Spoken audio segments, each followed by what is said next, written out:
જગત વાતો મોઢ ભરત એરા દાળો ગમન ગમન દીપો કરે ધાજી જાશો તમારા દુઃખમાં ભાગનાર દેરું થતું નથી કે શેઠિયા બનાયા બાર્યો રાજુ બાપ દીકરા નો કર્યો વાલી દીધી રૂપિયા આવી જા મિલકત યાલી હજુ મારા જરા હું વાલું એ મારા પાહેણ પડ્યું છે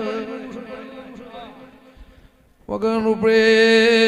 રૂપિયો નો શીણ ઘેર આવું પછી દેરું વળાવવાનું છે